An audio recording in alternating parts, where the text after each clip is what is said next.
Hello students, welcome to my channel. Class 10th के लिए मैं सैम्पल पेपर का सॉल्यूशन करवा रही हूँ। सेट का सैम्पल पेपर जो मैंने बनाया था और उसके सेक्शन ए और बी का सॉल्यूशन ऑलरेडी अपलोड कर चुकी हूँ। नहीं देखा है, लिंक डिस्क्रिप्शन बॉक्स में मिल जाएगा। अब स्टार्ट करते हैं सेक्शन सी, जिसमें हमारे 3 मार्क्स के क्वेश्चन आएंगे। और ये एक हमारा बहुत ही फेमस क्वेश्चन, जिसको मैं कह सकती हूँ बहुत इम्पॉर्टेंट, जो फाइनल एग्ज़ाम्स में भी ज़रूर आता है। क्या क्वेश्चन है? Question number 15, prove that √3 is an irrational number. सिद्ध कीजिए कि वर्गमूल 3 एक अपरिमेय संख्या है। तो इस क्वेश्चन को हम हमेशा कॉन्ट्राडिक्शन से करते हैं। मैं यहाँ लिख लेती हूँ क्वेश्चन नंबर 15। और कॉन्ट्राडिक्शन क्या रहेगी? हम लिखेंगे सबसे पहले कि माना वर्गमूल 3 अपरिमेय संख्या नहीं है। माना वर्गमूल 3, let √3 is not an irrational number. अब नंबर 2 ही तरह के होते हैं, या तो रैशनल या इरेशनल, रियल नंबर्स, वास्तविक संख्याएं। तो इसका मतलब वर्गमूल 3 अगर अपरिमेय नहीं है, इरेशनल नहीं है, तो वो कैसी संख्या है? परिमेय संख्या है। अब अगर ये एक रैशनल नंबर है तो इसे मैं p/q की फॉर्म में लिख सकती हूँ, जहाँ q नॉट इक्वल टू 0 है, यानी 0 नहीं है। और p और q सह अभाज्य पूर्णांक हैं। इंग्लिश में बता दूँ, p एंड q आर को प्राइम इंटीजर्स, यानी दोनों नंबर्स 1 के अलावा किसी से भी डिवाइड नहीं हो रहे हैं। ये बात आपने यहाँ पर ज़रूर मेंशन करनी है और इसको नंबर 1 नाम दे देना है।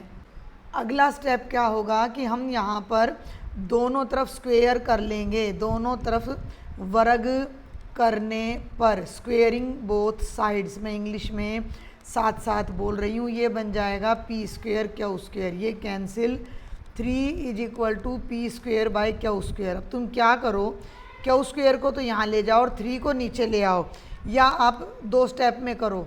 q² को लेफ्ट में ले जाओ, 3q² is equal to p² आ गया। अब q² को तो यहीं रखो और p²/3 ले लो।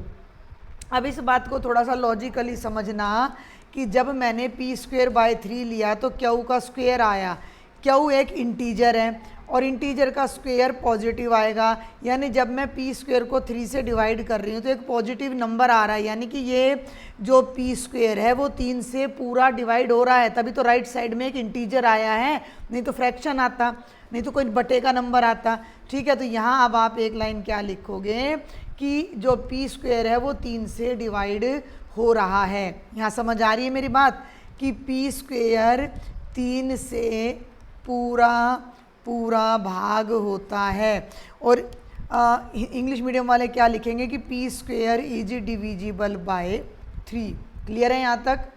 अब एक हमारी थ्योरम है जिसका प्रूफ नहीं है हमारे सिलेबस में, कि अगर कोई प्राइम नंबर p किसी भी इंटीजर के स्क्वायर को डिवाइड करता है तो p उस इंटीजर को भी डिवाइड करेगा। अब 3 एक अभाज्य संख्या है जो p² को पूरा भाग करती है, तो 3 जो है वो p को भी पूरा भाग करेगा। तो आप लिख दोगे कि p भी 3 से पूरा भाग होता है, और ये थ्योरम आप वहाँ मेंशन कर दोगे। अब जब p 3 से भाग हो रहा है तो p को मैं 3m लिख सकती हूँ, क्योंकि वो 3 की टेबल में आ रहा है। इसे आप नाम दे दो इक्वेशन नंबर 2 और इसे नाम दे दो इक्वेशन नंबर 3, और p की इस वैल्यू को सेकंड में पुट कर दो।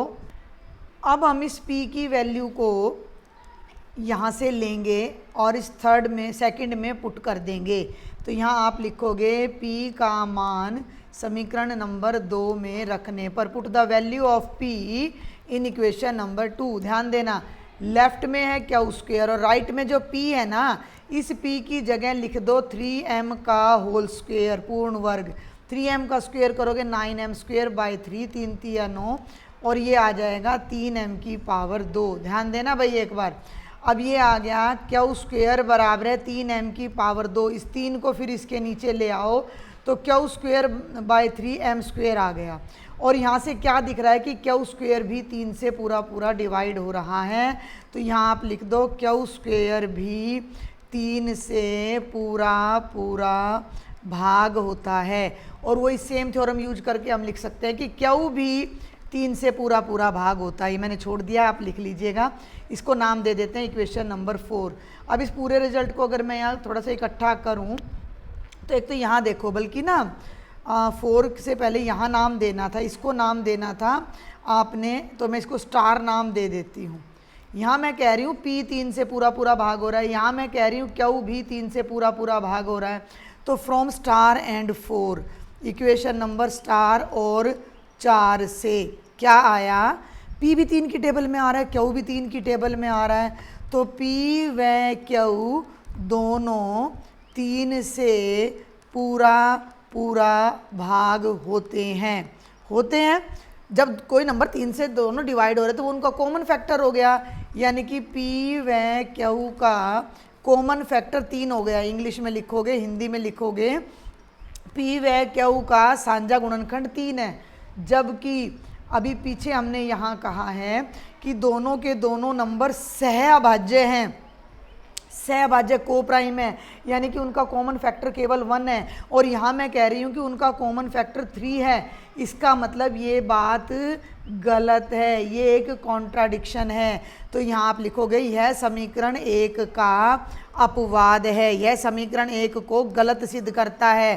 क्या गलत सिद्ध करता है कि समीकरण 1 में तो हम कह रहे हैं कि P और Q केवल 1 से भाग हो रहे, और यहाँ हम कह रहे हैं कि 3 से। इसका मतलब कहीं ना कहीं गड़बड़ है।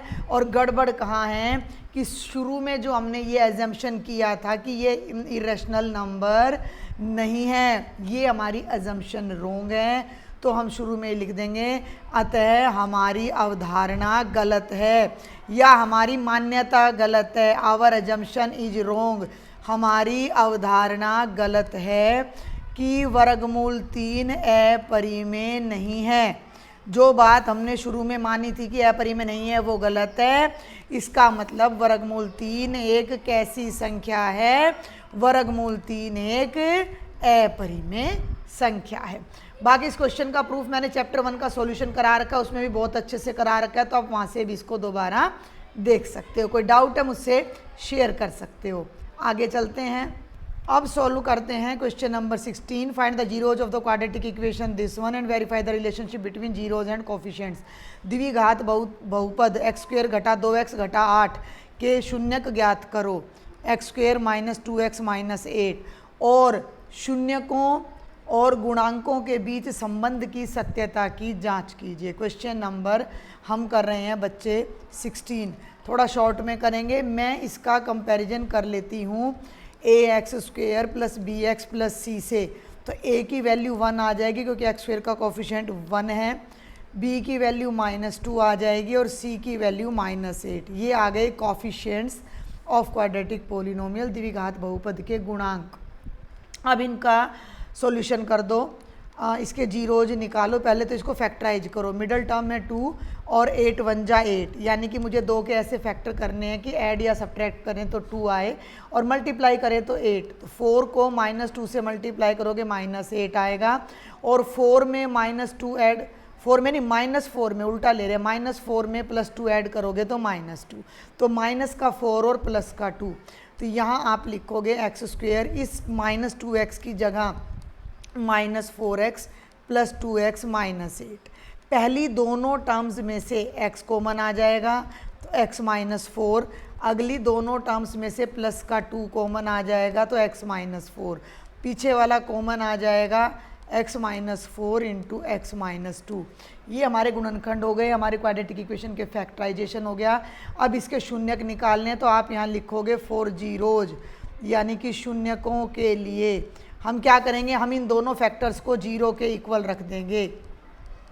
x - 4 × x + 2 = 0, तो या तो x - 4 0 है या x + 2 0 है। 4 को राइट में ले जाओगे पॉजिटिव आ जाएगा, और 2 को राइट में ले जाओगे नेगेटिव, तो x की 2 वैल्यूज आ जाएंगी।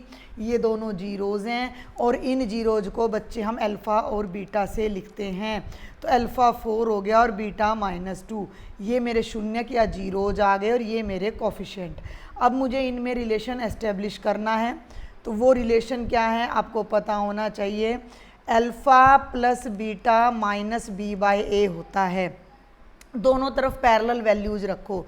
अल्फ़ा की जगह 4 प्लस बीटा की जगह -2, ये माइनस तो लगेगा ही लगेगा, और बी भी माइनस का है तो ये भी -2/1। 4 -2, ये दोनों माइनस राइट साइड वाले मिलकर 2/1, 4 में से 2 गया 2, 2/2, ये हो गया वेरीफाई, प्रूव हो गया। दूसरा रिलेशन क्या होता है कि जो जीरोज़ की प्रोडक्ट होती है वो C/A के इक्वल होनी चाहिए। तो भैया वैल्यू पुट करके देख लो। अल्फ़ा की जगह 4, बीटा की जगह ब्रैकेट में -2। ब्रैकेट क्यों लगाई मैंने, क्योंकि देखो अगर मैं ब्रैकेट नहीं लगाऊंगी तो ये माइनस हो जाएगा, मल्टीप्लाई नहीं होगा। सी की जगह ऊपर -8 नीचे 1, 4 को 2 से मल्टीप्लाई करोगे लेफ्ट में -8 राइट में -8, हैंस वेरीफाइड, या आप हिंदी में लिखोगे सत्यापित हुआ। यानी हमने प्रूव कर दिया कि जब हम अल्फ़ा और बीटा को ऐड करते हैं तो वो -b/a के इक्वल आ जाता है, और मल्टीप्लाई करते हैं तो c/a के। तो ये था आपका आसान सा क्वेश्चन नंबर 16। आगे चलते हैं क्वेश्चन नंबर 17 पर। ये भी अपना 3 मार्क्स का क्वेश्चन है। ए ट्रेन, ठीक है, a train covers 480 kilometre at a uniform speed, speed constant है, बदल नहीं रही। If speed has been 8 kilometre per hour less, अगर ट्रेन की स्पीड 8 किलोमीटर कम कर दी जाए, it would take 3 hours more for the same journey, यानी उतना ही 480 किलोमीटर जाने में उसको 3 घंटे ज़्यादा लगेंगे। क्यों भाई, स्पीड कम कर दोगे तो टाइम तो ज़्यादा लगेगा ना। राइट द क्वाड्रेटिक इक्वेशन, और उसको सॉल्व भी करना है भाई। ये गलती से क्वेश्चन बनाते समय हो गया है। Find the speed of train कर लो भैया, इसको क्वेश्चन को चेंज कर लो। 3 नंबर का है, find the speed of train. Hindi में देखें, एक रेलगाड़ी अपनी सामान्य चाल से 480 किलोमीटर की दूरी तय करती है। यदि गति को 8 किलोमीटर प्रति घंटा कम कर दें तो रेलगाड़ी 3 घंटे ज़्यादा लेगी। समीकरण नहीं बनाना, ट्रेन की जो गति है, रेल की जो चाल है, वो आपने ज्ञात करनी है। समझ गए क्वेश्चन? आगे बढ़ूँ। अब देखो क्वेश्चन नंबर 17। माना ट्रेन की गति, या रेलगाड़ी लिख लो, माना रेलगाड़ी की गति हो गई बच्चे x किलोमीटर प्रति घंटा। डिस्टेंस यानी दूरी कितनी है, 480 किलोमीटर। तो टाइम कितना लगता है, time is equal to distance by speed, यानी कि 480/x आवर। ये हो गया पहला।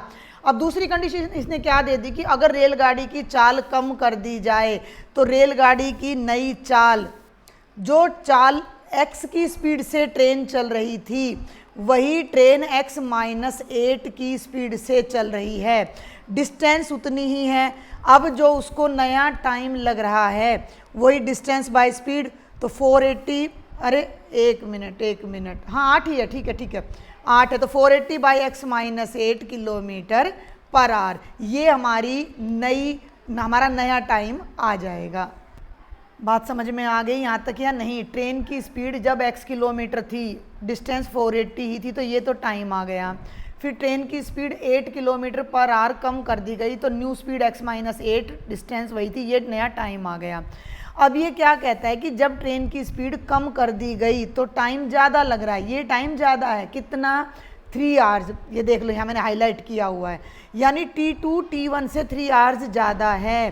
तो इस कंडीशन को लेकर अब आप इक्वेशन बनाओ और उसको सॉल्व करो। तो यहाँ अब हम लिखेंगे बच्चे, according to question T2 - T1 = 3, है ना भाई। इसमें मान लो 5 घंटे लग रहे थे तो यहाँ 8 घंटे लग रहे हैं, तो दोनों का डिफरेंस 3 हो गया ना।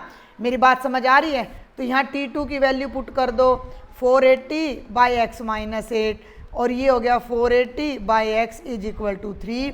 और अब हम इसको एक क्वाड्रेटिक इक्वेशन में कन्वर्ट करके सॉल्व करते हैं। यहाँ पार्टीशन करके मैं यहाँ सॉल्व कराती हूँ। 480/x-8 - 480/x = 3। यहाँ पर आप LCM ले लीजिए, x-8 इंटू x को x-8 से x-8 कैंसिल, 480x, x से x कैंसिल, तो ये आ जाएगा 480 इंटू x-8 = 3। अब सुनो, ऊपर वाले को सॉल्व कर लो। 480x, 480 को x से करोगे -480x, 480 को -8 से करोगे माइनस प्लस, 8 0 0, 8 8 64, 6 8 32 और 6 38 = इस टर्म को राइट में ले जाओ 3x इंटू x-8। इससे तो ये कैंसिल हो गया, लेफ्ट में रह गया 3840 इज इक्वल टू, सुनो मेरी बात, अभी मैं सॉल्व नहीं कर रही, मैं क्या करूँगी, मैं इस 3 को यहाँ से उठाकर लेफ़्ट में ले जाऊँगी, अगले स्टेप में ले जाना था लेकिन मैं अभी ले जा रही हूँ, फिर ये हो जाएगा कैंसिल, 3 1 जा 3, 3 1 जा 3, 3 2 जा 3 2 नीचे 3 8 24 0, ये आ गया 1280 और ये हो गया x स्क्वेयर माइनस 8x। ठीक है, अब इस 1280 को भी उधर ले जाओ तो x square minus 8x minus 1280 is equal to 0। ये आपकी क्वाड्रेटिक इक्वेशन बन गई, जिसमें ए बी सी छांट लो, A1 है, B माइनस 8 है और C माइनस 1280 है, और मैं सॉल्यूशन निकाल रही हूँ डिस्क्रिमिनेंट से, है ना। फैक्टर देखो, एग्जामिनर ने तो नहीं कहा कि भैया फैक्टराइज करो, तो मेरा इससे आसानी से हो जाएगा। तो माइनस b की जगह माइनस 8, यहाँ पर b स्क्वेयर की जगह 8 का स्क्वेयर 64, 4 इंटू ए सी, ध्यान देना ए सी, ए की जगह 1, सी की जगह माइनस का 1280, और कंप्लीट टर्म को 2a से डिवाइड करेंगे तो 2, ये बन गया। अरे इसका अंडर रूट रह गया, 8 प्लस माइनस 64 प्लस, देखो 4 एकम 4, घटा घटा जमा 0 4 8 32, 3 4 दूनी 8 और 3 11, 4 एकम 4 और 1 5 का अंडर रूट और डिवाइडेड बाय 2। ऊपर ले जाओ इसको तो ये बन गया 8 प्लस माइनस 4 8 1 और 5, 5184 का अंडर रूट बटे 2। अब 5184 का अंडर रूट अपना निकाल लो, 7 7 49, 11 में से 9 गए 2 और 7 दूनी 14, 2 पे जाएगा 2 दूनी 4, 2 बिल्कुल 72 आ गया। ठीक है, ये सब मेथड आप प्रीवियस क्लास में करके आ रहे हो, तो इसका अंडर रूट आ जाएगा 72, 8 प्लस माइनस 72/2। अब आपने ट्रेन की स्पीड निकालनी है, तो एक बार आप करोगे 8 प्लस 72/2, एक बार करोगे 8 माइनस, इसको कट कर दो क्योंकि इससे नेगेटिव स्पीड आएगी और ट्रेन की स्पीड कभी नेगेटिव नहीं होती, और ये हो जाएगा बच्चे 80/2 यानी कि 40, और x की वैल्यू आ जाएगी 40 किलोमीटर पर आवर, यानी जो ट्रेन की स्पीड है वो 40 किलोमीटर प्रति घंटा है। पूरा क्वेश्चन एक सिंगल फ्रेम में मैंने ये कर दिया है, यहाँ से आप इसको नोट भी कर सकते हो। कोई डाउट है, कोई क्वेरी है तो टेलीग्राम पर आपके ग्रुप मैंने बनाया हुआ है, उसमें ज्वाइन करें, मुझसे शेयर करें। लेक्चर हेल्पफुल लगे सब्सक्राइब ज़रूर करेंगे, आपका कुछ नहीं लगता, और अपने फ्रेंड्स को शेयर भी ज़रूर करेंगे। अगले सेक्शन पर चलते हैं, let's solve section D now. ये अपना 5 मार्क्स के 2 क्वेश्चन है, ठीक है, यहाँ मैं लिख भी देती हूँ, 5 मार्क्स के लॉन्ग क्वेश्चन है, 5 marks. Question number 18, A library has fixed charges for first 3 days. अगर किसी लाइब्रेरी से आप किताब ले रहे हो तो पहले 3 दिन के लिए आपका फिक्स चार्ज है, and additional charges after each day, यानी हर एक दिन जैसे जैसे बढ़ता जाएगा उसके अलग चार्ज हैं। Savita page ₹27 for 7 days and keeping a book while sushi page ₹21 for 5 days. ध्यान देना, सविता नाम की स्टूडेंट 7 दिन के लिए 27 रुपीज़ दे रही है, सुशी 5 दिन के लिए 21 रुपीज़ दे रही है। Find the fixed and additional charges. Hindi में देखते हैं, किराए पर पुस्तक देने वाली किसी पुस्तकालय का प्रथम 3 दिनों का एक नियत किराया है जिसे हम x मान लेते हैं। ठीक है, मैं साथ साथ सॉल्व करवा रही हूँ, 18th क्वेश्चन करवा रही हूँ। माना नियत किराया, लेट फिक्स्ड चार्जेस। नियत माने कि भैया अगर लाइब्रेरी से किताब को हाथ लगा के अपने घर लेके जाओगे तो x रुपये तो देने पड़ेंगे, और 3 दिनों का किराया, उसके बाद प्रत्येक दिन का अलग किराया है। तो तुम लिख दो माना प्रतिदिन का किराया, या माना एक ही दिन का ले लो, माना 3 दिन के बाद प्रतिदिन का जो किराया है वो y रुपये प्रतिदिन है, यानी अगले 1 दिन लोगे तो y, 2 दिन लोगे तो 2y, 3 दिन लोगे तो 3y। समझ रहे हो मेरी बात को। अब ये क्या कहता है कि सविता ने 7 दिनों के लिए पुस्तक रखने के लिए 27 रुपये दिए। ध्यान से सुनना, 7 दिन सविता ने पुस्तक ली, ठीक है। अकॉर्डिंग टू क्वेश्चन, थोड़ा सा मैं इसको थोड़ा सा एक्सप्लेन कर रही हूँ कि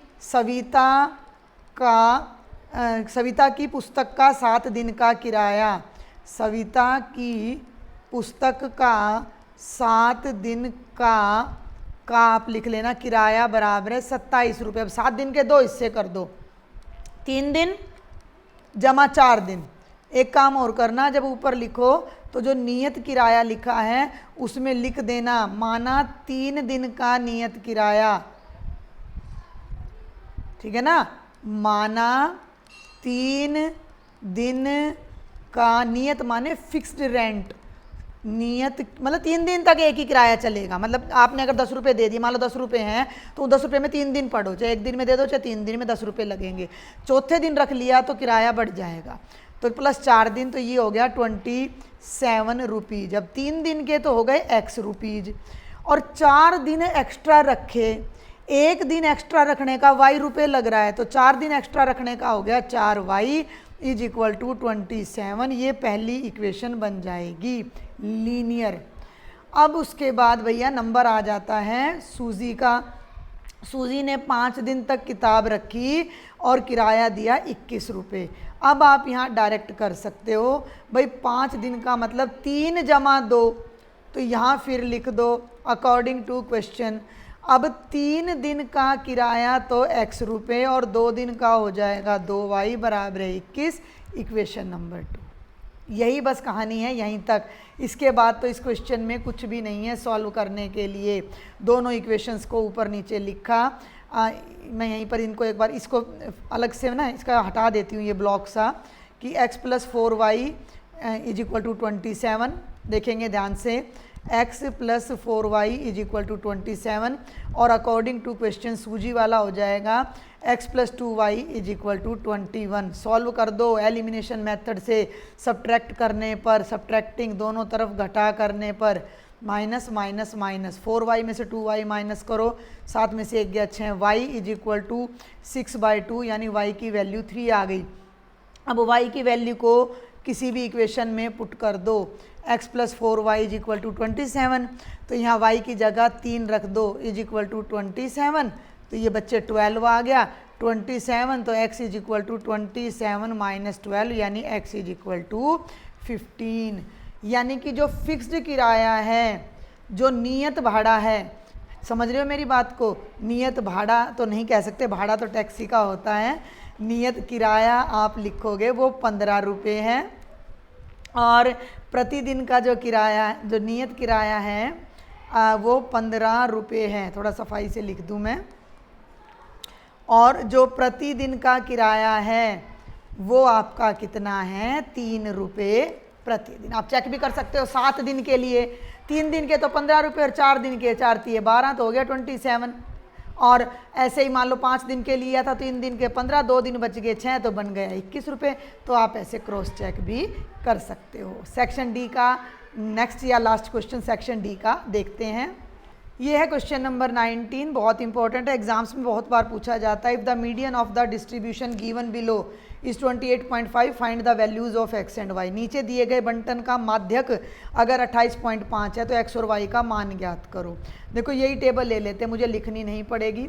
अब माध्यक निकालने के लिए आपको बनाना पड़ता है क्यूमुलेटिव फ्रीक्वेंसी, यानी कि संचयी बारंबारता। ठीक है, संचयी बारंबारता कैसे बनती है वो देख लो। ये 5 है, ये ऐसे का ऐसा आ जाएगा, 5 में इस x को जोड़ोगे 5 + x, 5 + x में 20 को जोड़ोगे तो 20 में 5 जुड़ेगा 25, x एज इट इज, 25 में जमा x में 15 जोड़ोगे तो 40 जमा x, उसके अंदर फिर y जोड़ोगे तो 40 जमा x जमा y, और उसमें 5 और जोड़ोगे तो 45 जमा x जमा y। ये हमारी क्यूमुलेटिव फ्रीक्वेंसी आ गई। अब कुछ बातें हमें ऑलरेडी पता है, हमें कुल बारंबारता पता है कितनी है, हमारी जो कुल बारंबारता है वो 60 है, जो कि ये आखिर वाला आता है। तो यहाँ से तुम लिखो 45 जमा x जमा y बराबर है 60, तो x जमा y हो जाएगा 60 घटा 45, यानी x जमा y आ जाएगा 15। तो एक रिजल्ट तो ये आ गया। अब आपको यहाँ लगाना है माध्यक का फॉर्मूला। थोड़ा सा आप ध्यान दो तो हमें माध्यक, देखो ऊपर मैंने सर्कल किया हुआ है 28.5 है, इससे आपको सारा क्वेश्चन पता लग जाता है। क्या पता लग जाता है, क्योंकि जो आपका माध्यक है बेटा वो कितना है 28.5, यानी वो माध्यक 20 से 30 के बीच है। Median is lying between 20 to 30, तो जो मेरा माध्यक वर्ग है, जो मेरी मीडियन क्लास है, वो 20 to 30 है। क्लियर है? मीडियन क्लास 20 to 30 है। और जब हमें मीडियन क्लास पता लग गई तो उसके सामने वाली तो बारंबारता को हम क्या लेते हैं? एफ लेते हैं।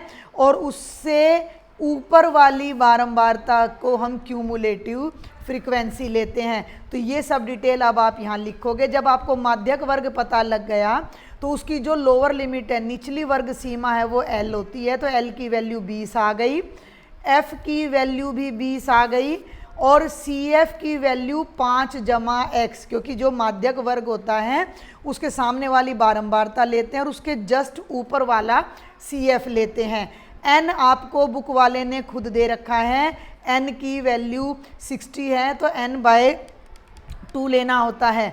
ठीक है, इसको थोड़ा सा और ऊपर कर लेते हैं, दिख रहा है ना यहाँ, तो n बाई 2 ले लेते हैं बेटा। तो n बाई 2 कितना आ जाएगा? 60 बाई 2 यानी 30। अब आप यहाँ लगाओगे माध्यक का फॉर्मूला। आपको माध्यक पता है, माध्यक का फॉर्मूला क्या है वो देखते हैं एक बार हम। देखो, माध्यक बराबर है L plus n by 2 minus c f by f और complete term multiplied by h. Clear है?